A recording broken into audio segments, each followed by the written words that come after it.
has once again been placed in the Attorney General's court as the High Court seeks his explanation as to why court orders on his case haven't been obeyed.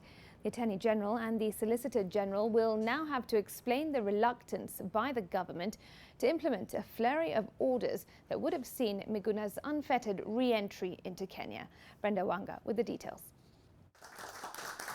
The Attorney General found himself in trouble in court early Monday morning, his tribulations seemingly self-inflicted. The AG had been expected in court to shed light on the government's disobedience over a number of court orders touching on Miguna Miguna's return to Kenya.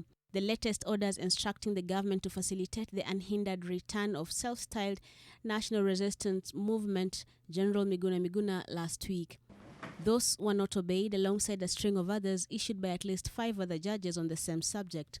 It does appear that there is something, someone, somewhere, and so on who's controlling things, and we do not know who it is.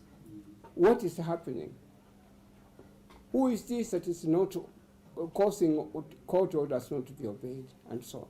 Who is he in relation to the Constitution of the Republic of Kenya? And it was on the strength of the continued disobedience that the courts asked the AG to appear in court, but he instead sent a representative, a move that Miguna's lawyers say was a slap in their face. We have a real problem in the country, and we need assistance from the Attorney General. We need a mature person to throw some light on what is happening, on what is going on. We're not trying to belittle anybody at all.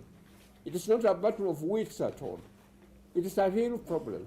And compliance with the previous court orders has become so serious that it requires the explanation of the Attorney General himself in person.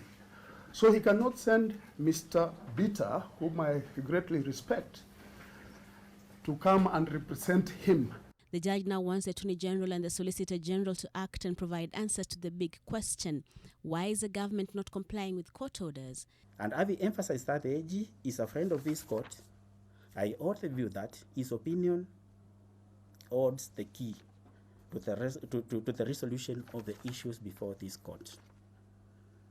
The issues I have highlighted above. So the Honorable Attorney General can give his opinion, as he has done in many occasions, as an amicus. If he wants in person, he can delegate, and he has done that as the law permits.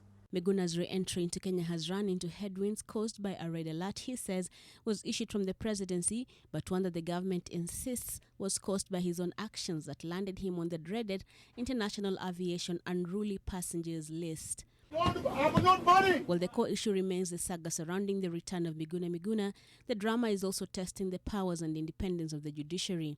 And as the country waits to see who blinks first between the judiciary and the executive, the man at the center of it all remains stranded in Berlin, Germany. Brenda Wanga, NT.